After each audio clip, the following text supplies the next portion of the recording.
So I'll introduce myself. I am Ashley Grossi. I work for Lunenburg Credit Union. I am the fraud analyst at Lunenburg Credit Union. So with this presentation, we'll go over a lot of the recent trends that I've been seeing, a lot of examples and red flags to look for. So everyone can be a victim. I have members of the age 16 being scammed all the way to our elderly members. So anyone can be a victim. Just in 2022, more than $10 billion in losses from online scams were reported to the FBI. That is a huge number, $10 billion.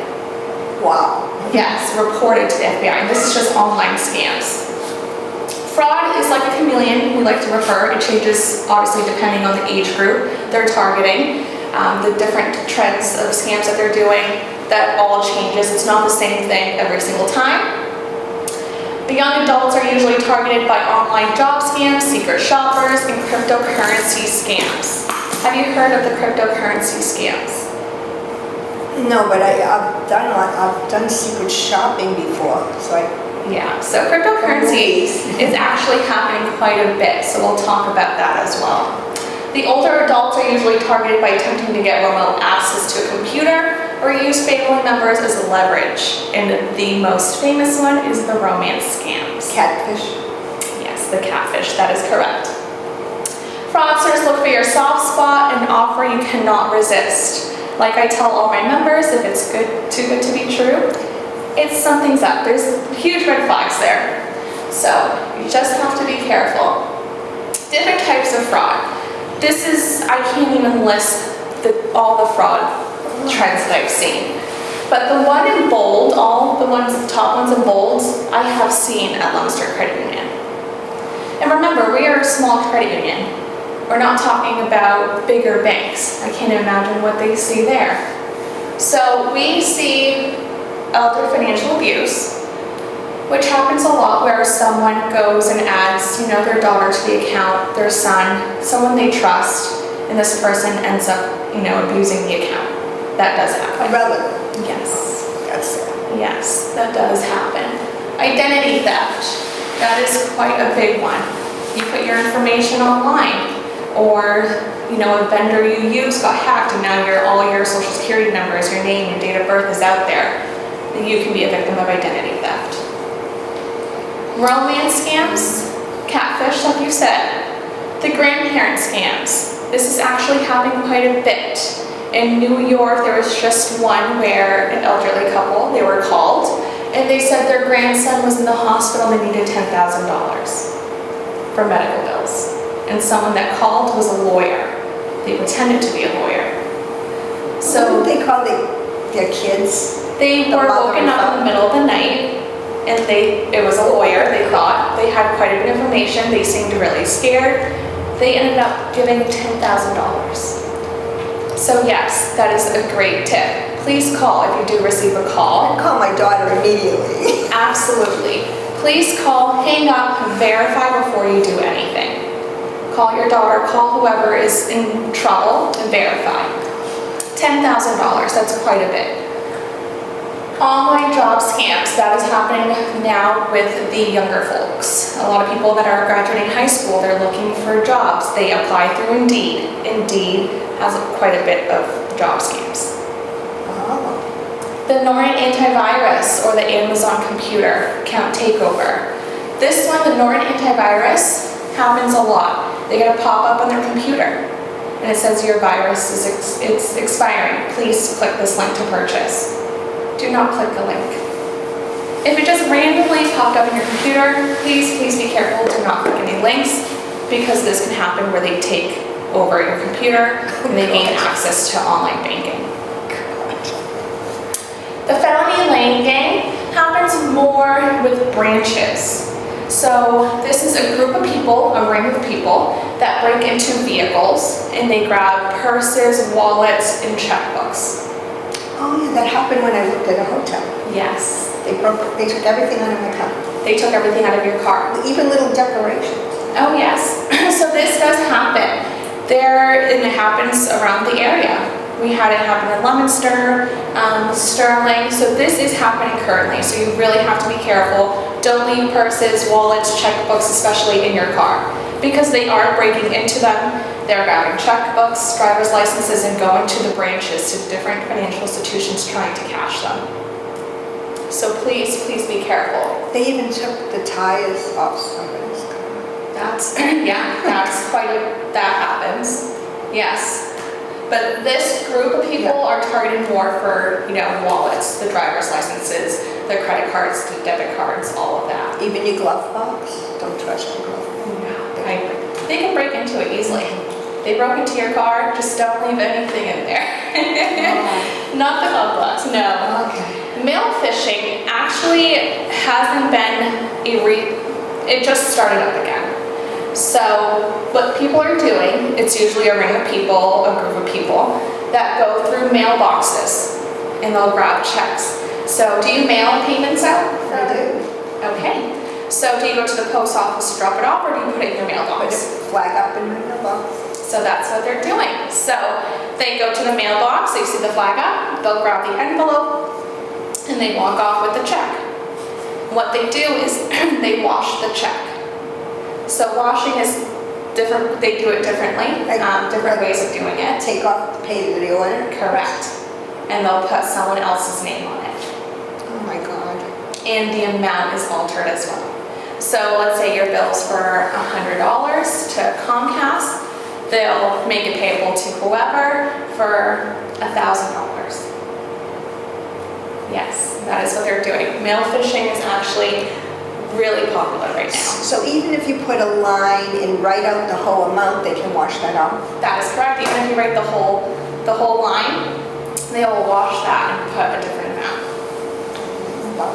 Yes, that is happening. I actually had quite a few members affected by this, and I actually have an example of a check that was washed that I can show you. Obviously, we have wire, loan, tax, refund, the IRS fraud. Just want to point it out, the IRS is not going to call you for money. So please, be careful. If the IRS is calling that you're going to be arrested, you have to send them cards, gift cards. They're not going to do that. Yeah. So please, please be careful. What about publishers? That happens quite a bit. So a member comes in, they won $1 million from them. They come with a check. And it's like, we ask them, where did you get the check? I won $1 million. Yeah, the check is not good. Oh. That's a scam. Different red flags that I will point out with the grandparent schemes. Like I said, the caller will state that a loved one has been in a terrible accident or is in jail and they need immediate payment. Like you said, call your loved ones, the one person that is in trouble or whoever they said is in trouble. Call to verify. Because a lot of the times, this is a scam. Especially if they're calling in the middle of the night, pretending to be a lawyer or a police officer. Just verify. Romance scams. Unfortunately, this happens quite a bit, and this is probably a hard one that I have to deal with. Not only am I letting them know that they got scammed out of a certain amount, but the person that they were in a relationship for months or years is not the person they thought. So this is happening with Facebook. During COVID, our elderly members unfortunately fell for a lot of romance scams because they were home alone, no family. They went online and started dating someone online. And it usually takes several months for them to gain trust, and then after several months they'll ask for money, either for a plane ride to see them, or they need money for whatever medical bills or anything like that.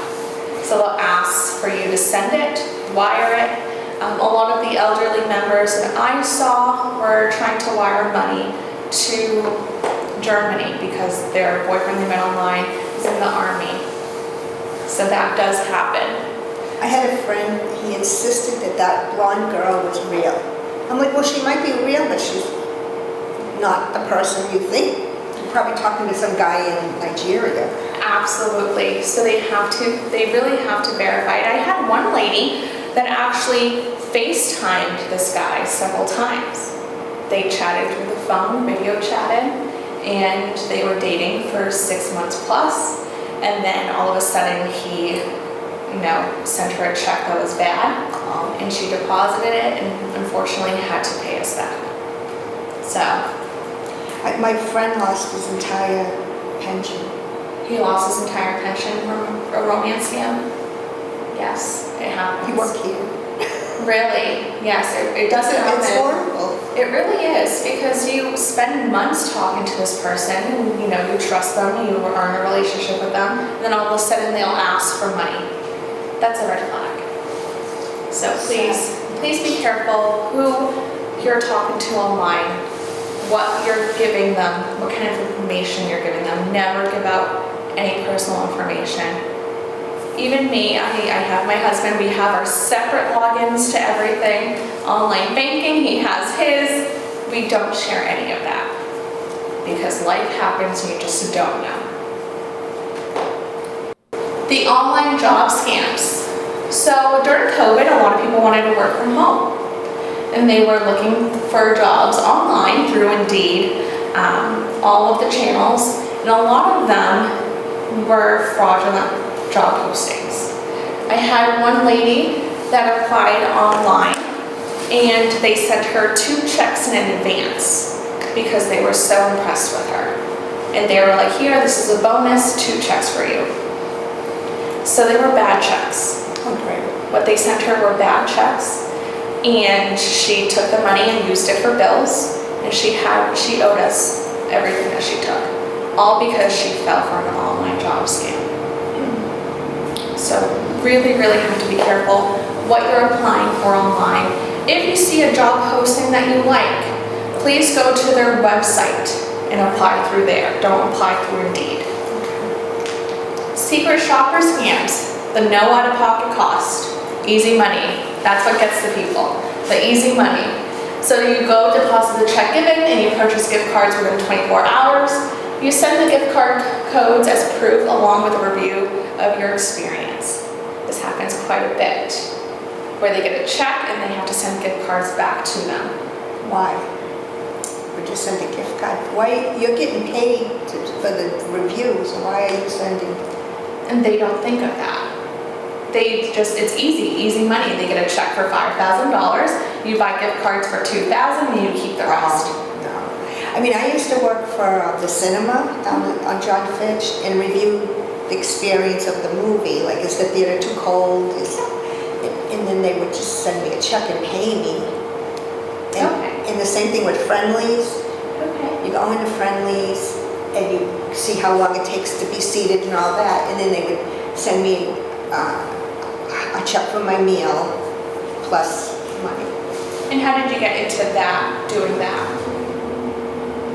Did you just apply? Yeah, it was a job, just a job. Okay. That was a long time ago, so, and it was real. But things have changed, obviously. Fraud hasn't, it's just increased, especially after COVID, it has increased. Yeah. So you just have to really be careful what's posted online. So I would fall for that because I've done it. You've done it before. And no, people fall for it. Some are really good. I've seen some that are, it's pretty enticing. Some of them actually go through the whole process of actually meeting with an HR manager, going through tests to get applied. Orientation. I had one lady that went through orientation online, and then they got her. So some of them are really, really good. The mailbox phishing, like I said, they can really, literally go fishing in your mailboxes. Do you think they do it in Lunenburg? I had one member in Leominster that had it. So really, they go anywhere. It's happening. During Christmas, it was happening quite a bit, but we obviously knew Christmas time, holidays, fraud usually increases. But it's still happening in quite a bit. And these checks are being washed for large amounts. And when I call the member, they're like, no, I paid my Comcast bill for $100. That check cleared for more than $100. So you really have to be careful. The online sales scam, they target people selling larger items online. I heard you mention Facebook earlier. Facebook Marketplace, I get it all the time. Yes. Facebook Marketplace, you really have to be careful. So I'm one that sells, things online on Facebook Market, and I get messages where, hey, I'm interested, great, we'll try to meet up. I'm gonna send you a code. Can you please give me the code and let me know? Email me the code. And it's, well, text me the code. It's no. If you're purchasing something from me, I'm not giving you a code. Or send it through Venmo or PayPal. I had someone fall for a posting on Facebook of a puppy. The puppy was being sold. Cutest little thing. She showed me the picture. I probably would have fallen for it because the puppy was so cute. But the guy wanted a PayPal deposit. And I was like, don't do it because this is a scam. Mostly I'm interested in what you're selling. Can you please send me your phone number so we can make arrangements? So that sounds legitimate, but yeah, it does. It sounds, the ones where it's like, let's make arrangements to meet, but can we meet in a public place? That's perfectly fine. No, they want my phone number. You can do it through the app. They should be doing it through the app, not go outside. They want your phone number to, usually they'll ask to, so some I've had for, phone number, that way I can call you to meet, or, I can call you and we can chat about it. But once they start asking for codes, or some other kind of information that's not really, you don't need that kind of information, that's a huge red flag. Stop and don't answer. Report the number, delete it, because that's a scam. Yeah, Facebook Marketplace is full of it. But yeah, it really is. It really is. And you can report it on Facebook, but it's a lot of scams you see on Facebook Market. So are some of the other similar, I forget. Yeah, but there's like OfferUp. Yeah, OfferUp. Yeah, that's the one. An app. Yes. I got off of that immediately because it was so, every offer was a fraud. Yes, everything. And right now, a lot of what they're doing is, I'm sending you a code to make sure, like my husband got one, I'm sending you a code to make sure you're a real person and your number is, and my husband's like, no. My wife works for a bank and deals with this every day, we're not doing this. So Facebook Market is a popular one. And it's used a lot because a lot of people do sell things on there. And they start sending codes and they get through Venmo, they get through PayPal, so you really have to be careful. Because I do get my money from Venmo. Yep, and even Facebook, you can link your debit card to it, which is very, very scary because your debit card is linked to your checking account. So you really have to be careful what you do on Facebook. You can pay and request money through Facebook. Okay, would you suggest I come to Leominster Credit Union and get, like my checking account's linked to eBay? Would you think I should have a separate account for my eBay? Is it that? That's a good idea because you don't want to use your main operating that's what I'm checking doing account. right now. Because if they gain access to your checking account, that's your main operating where you have most of your money in there. That's very dangerous. So you can open a checking account where you keep minimum, balance there just for your eBay purchases. Also, if you're buying things online, like I tell everyone during the holidays, use a credit card. Yeah, I have. It's not linked to a checking account. It's not linked to your bank. Okay, so you would suggest doing that? Get a separate. You can get a separate account just for your eBay purchases, online purchases, something that's not linked to your operating. Well, it's been 10 years on eBay. It's been okay so far. Oh, God, what? All right, I'm going to go change it today. You never know. So that's not a bad idea as well. And if you're buying things online, like Amazon you mentioned earlier, use a credit card. That way it's not linked to your checking account. I always tell my members a good tip is use credit cards if you're buying something. How about gasoline, buying gas? Buying gas, that's a whole nother fraud that happens. So with gas stations, if you're using a card to pay, go inside and pay. Don't use the machines outside because a lot of those can have skimming devices. Do you know what a skimming device is? Yeah, they had it right down here. Yes. The station I got hit. Yes, yeah. And I got hit a couple months ago. I had my baby in the car and I was in a rush and I just put my credit card in there and pumped gas, and then I got a call, not even maybe 10 minutes after, saying that I had fraud, and they closed it. The Lunenburg police came down and they had the cameras pointed all in the wrong directions.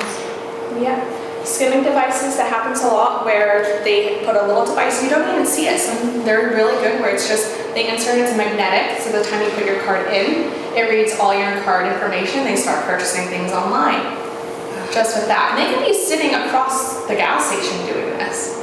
They're really, really good. So with gas stations, what I tell people is if you can pay inside, please pay inside with a card. Okay. And don't use the machines outside.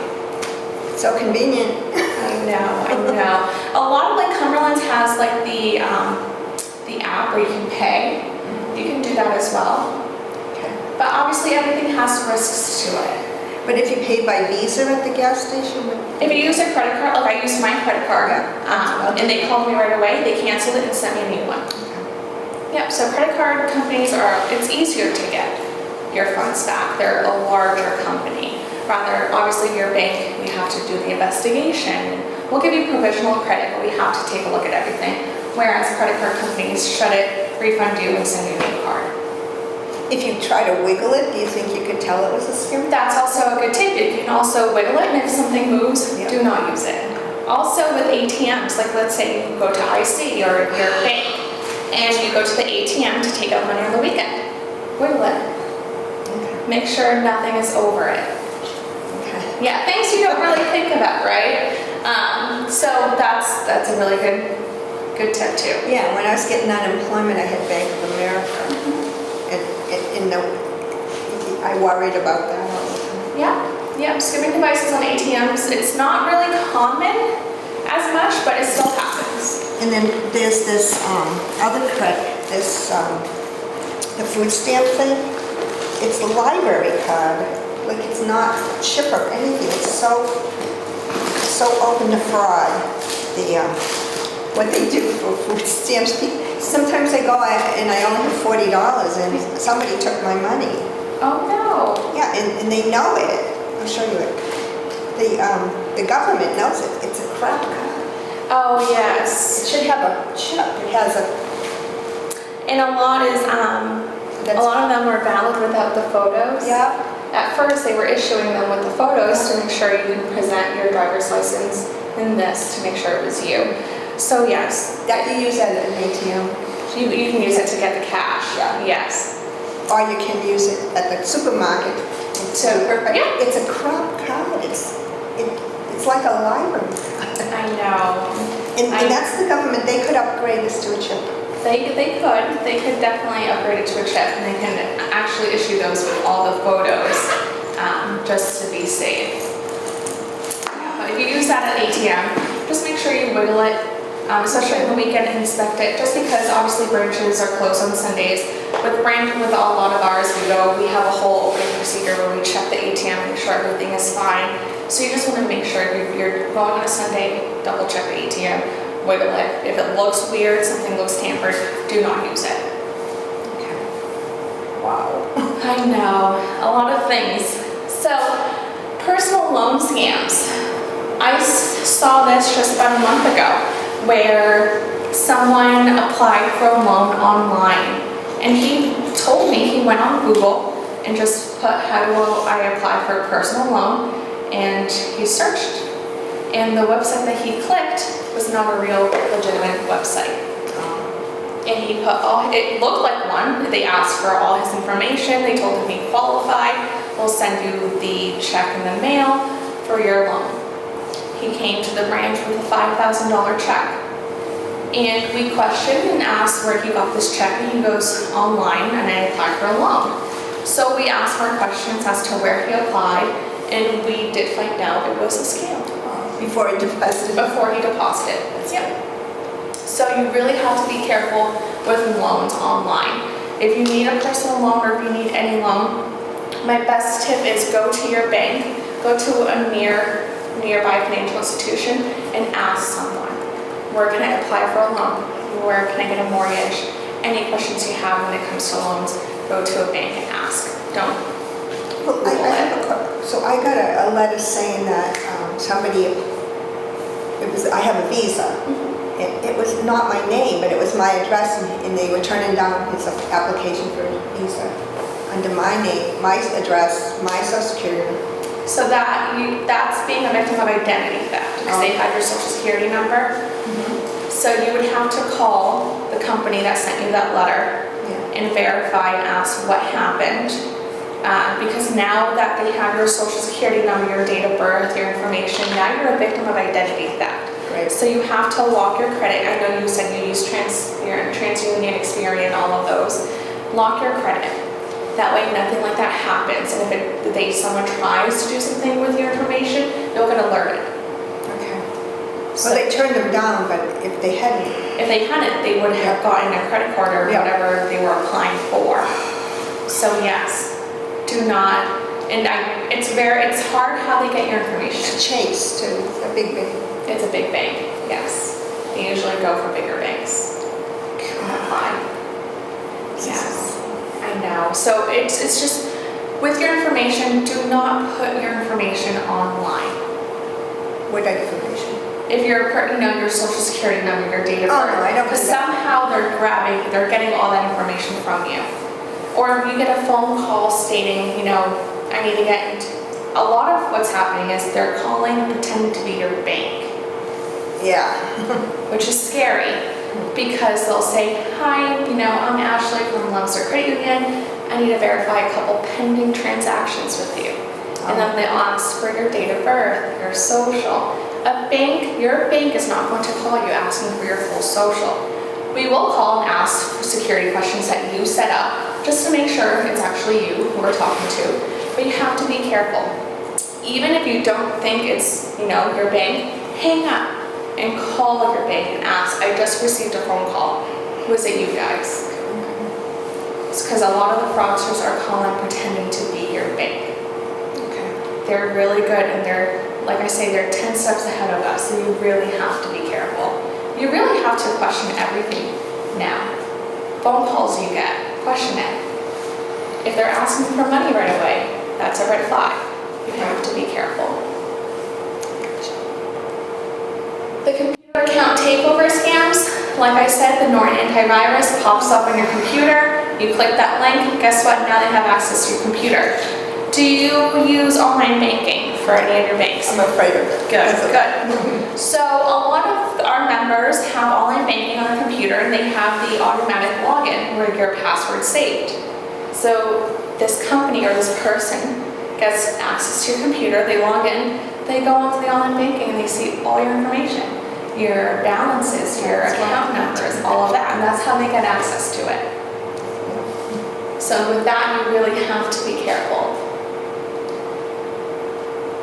So down here, with the HELOC accounts, they'll transfer between accounts.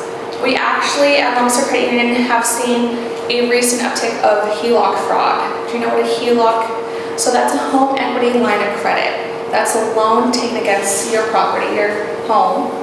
And with those lines of credits or loans, they're large amounts that you take out. So we have seen a lot of fraud with checks being written off this account and clearing. They deposit it into larger institutions, and some have cleared and some have not. So you have to be careful. Please, a tip that I tell everyone, if you don't use online banking or you use the mobile phone, check your balances every other day, a couple times a week, just to make sure nothing is missing. Transactions that posted are your transactions. The Amazon one, like I said, I shop on Amazon every single day, basically. A lot of them during the holidays, we were emails saying that your Amazon account is frozen, Right. or blocked, or your payment didn't go through, or the debit card you have on file has been rejected. Please click this link. Do not click any links that are sent through email or text messages, because of those are fraudulent. So please be careful with those. The cryptocurrency scams. These are on the newer side. Is that Bitcoin? Bitcoin, yes. That is Bitcoin. So a lot of the cryptocurrency payments do not come with legal protection. Wow. And a lot of them, if you send money through Bitcoin or cryptocurrency, once you send the money, 98% of the time that money is gone.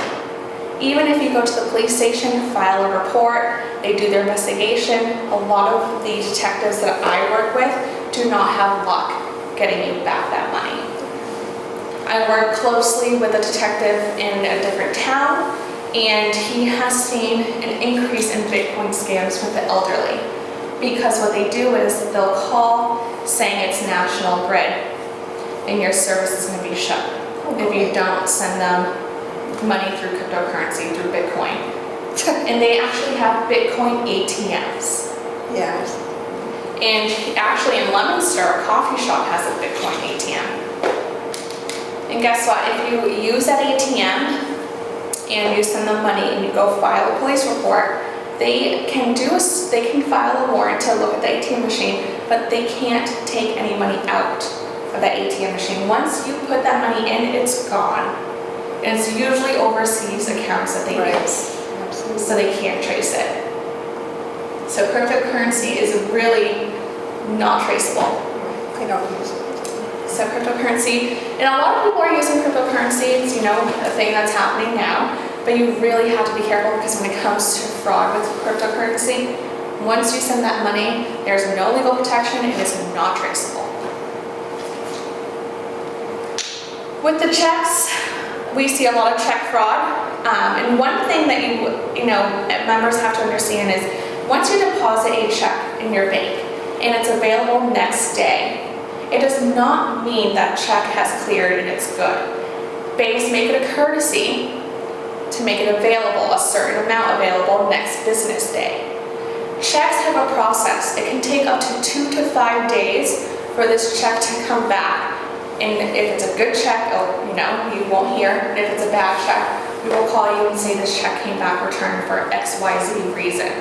So you have to be careful. When you deposit a check that is a fraudulent check and the funds are available next day and you take it.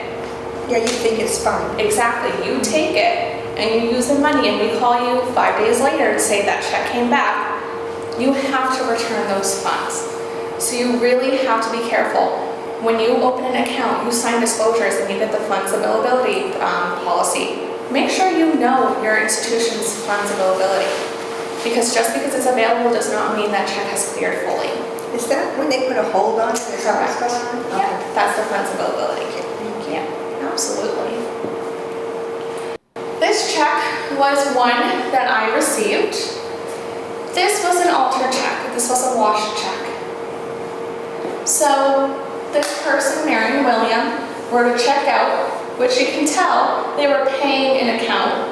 So this check was to pay a bill or credit card account or whatever it was for a certain amount. And if you can see, the handwriting is not consistent. The 86 looks very different. The handwriting is just not consistent at all. Right. 7,000. What do you think she wrote originally? $7.48. With this one's, it's a good one. Definitely not 7,000. So with this one, this member banked somewhere else at M&T Bank, so I couldn't call him to verify what the check amount was for. But it was definitely not 7,000. The 86 looks like a different handwriting. So this was made payable to one of our members. See how there's little lines all over the amount? Over the 7, and over the 4 and the 6? Mm-hmm. Is that? I think that's the box where you can write and it probably didn't go through. Okay. Like when the check came, they scanned it, didn't go through properly. Unbelievable. But this one was washed. And this is what they do. You pay It was something. recently. Yes, yeah. Yep, so you really have to be careful when you're paying something with a check and you put it in your mailbox and you put that little flag up. What I tell people, obviously nothing is 100% secure, nothing. Right. So what I tell people is now the post office with big blue boxes. Yeah, they break in. They used to. They break into them, but now they actually fix somewhere there. They come out a little bit more, and the slot is very thick. Yeah, I And noticed. you can slide that in, so it's harder for them to take checks from Yeah, I there. noticed they changed the They boxes. changed the boxes a bit. So what would happen to this woman now? She'd have to go to the police to... So they would file a police report. Obviously the bank would take care of them because this was a washed check. Okay. So let's say you're a member and you had a check that was washed. Obviously that is not your fault. It's something fraudulent that happened. We will reimburse, we'll give you provisional credit, we'll do all of that. And I would ask you as the fraudulent to file a police report. Just because of what happened, the fraudulent activity that happened. No, it's Spectrum. Would you file a police report with that Spectrum's fraud that just happened? With the shields? Shield, I mean. No, No. it's no. Don't have to file a police report. No, obviously if you start noticing or something gets opened, Yeah. like a loan with your information because of maybe it happened right after the shields, definitely file for the police report. Okay. I don't think they've done anything yet. And if you have the credit monitoring, obviously that would alert you. Just freeze your credit, that way nothing does get open. Well, I called for the credit monitoring and she was asking me questions like, what's your phone number? I'm like, well, wouldn't you know? What's your name, what's your phone number, what's your If you're address? setting it up, they will ask you questions and they'll ask you to set up security questions as well. So I wouldn't be too alarmed if they're asking you questions right off the bat just to set up your account. Okay. So that is not any red flags or anything like that. And at the end of the presentation, I'll give you the numbers for all 3 credit bureaus. That way you can write down and you can take in case you have to call them. This is their direct line. Okay, thank you. You're welcome. This is another check that a friend gave to him because his friend was out of town and needed to deposit this check for him. So if I give you a check to deposit into your account, even though it's mine, once you take that check and you deposit it into your account, you are responsible for that check and any funds that leave your account. So this is what happened to this member. He got this check from a friend that was out of town, and he's like, I need you to deposit this for me. It was a fraudulent check. So the guy that deposited it, it cleared the next business day. A certain amount became available, he took it and gave it to his friend. Here's your money. Guess what? That check came back a couple days later saying it was a fraudulent check. And he's not going to get a hold of that friend. It's like co-signing for something. Exactly. You are responsible. That is absolutely correct. If there's a check that you're signing over to someone or someone signing it to you, that moment you deposit that check into your account, you are responsible. So please be careful. Fraud prevention, like I say all the time, over and over again, do not click links and emails. And please never give information, online banking information, logins to anyone that calls. Your bank is not going to call you asking for your password and username. We will not call you asking you for that. Comcast, National Grid, any kind of vendor you use is not going to call you for gift cards or to get access into your computer. They will not do that. If you need loans or anything like that, please go to your financial institution. Do not click any random website. And like I say, please review your bank statements, credit card statements on a regular basis, just to make sure those transactions that have posted are yours and nothing is going on with What would you consider regular? A daily or weekly? I personally do it every other day. Some people do it twice a week. Some people sit down on Sundays, balance their checkbooks, and review their statements, all of that. So I personally do it every other. So, and if you don't use online banking, they have that, most banks have that express line you can call to check your balances. Do that. Yeah, I do smart line. Yeah, do that. Every couple days, check your balances just to make sure. And if you suspect fraud, the number one thing I tell people is do not be embarrassed. A lot of our members, unfortunately, don't come to us right away because they're embarrassed. It happens to everyone. From 16 years old, 15 years old, all the way. I mean, just don't be embarrassed. It happens. People do fall for things. So please go to your financial institution and tell them what's happening. We can change your logins immediately. We can restrict your online banking, we can restrict your accounts, we can restrict your debit card until we figure out what is happening. And if you have anything attached to your Venmo, PayPal, Cash App, we will disconnect everything until we realize what's happening, until we investigate. Because if someone is scamming you, we want to restrict everything, shut down everything until we see what's happening, if there's anything pending, or what kind of information they got. And if you have identity theft, please report it to the identitytheft.gov. I report a lot of things to phishing. It's an email, it's like You can send it. send it phishing to Yeah. Best Buy. You or can do Amazon. that as well. And if you're dealing with identity theft, I have included the different steps as well. And the website's down at the bottom. And I also included the information for all 3 credit bureaus if you have to freeze your credit. The 800 numbers are the numbers to call. I did it online. And you can do it online as well. I know some people are a little weary when they are, dealing with a fraudulent transaction. They don't want to just go online and grab it, so they'll call me to grab the number. So this is the numbers I give them, is the 800 And numbers. I copy them down. Yeah, absolutely.